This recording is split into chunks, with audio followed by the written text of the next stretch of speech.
Today we're doing a little bit of maintenance on the four-wheeler that we bought. We noticed that the bearings in the axles were getting a little bit loose. So we took the hub nut off the rear here. I'm going to show you guys how we do the bearings on this.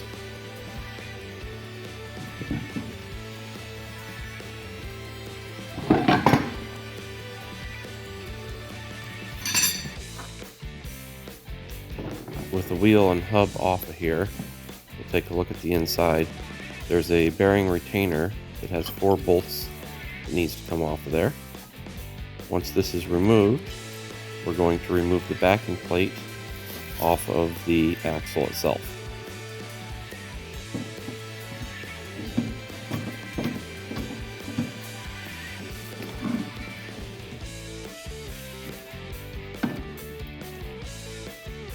There's a couple ways of doing this, but we're actually going to end up using a slide hammer to take this out this direction.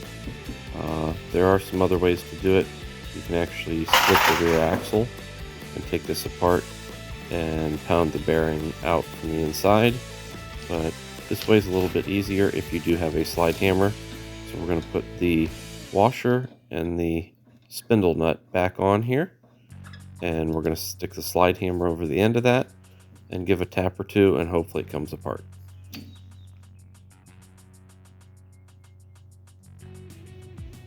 So it did come apart, but unfortunately the bearing fell apart into pieces when it came out of there. So the race is still stuck inside the axle tube, and the inner piece of the race is still on the axle. All the ball bearings fell out all over the floor.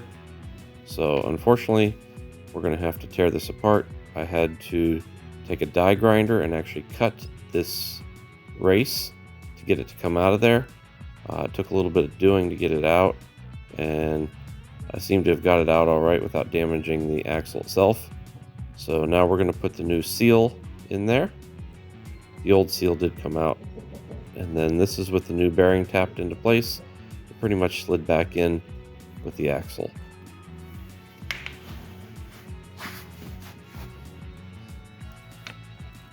Now on to the front.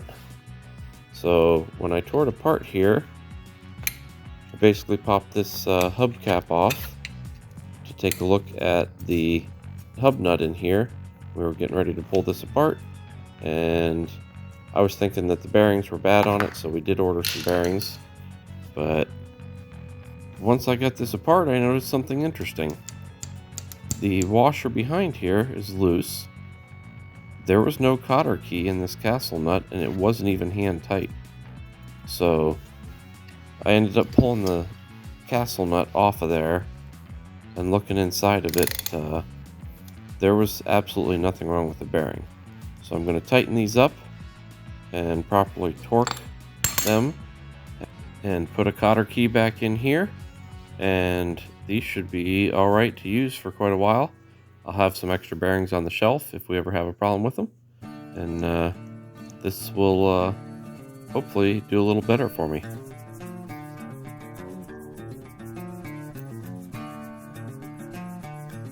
And she's ready to go back to work.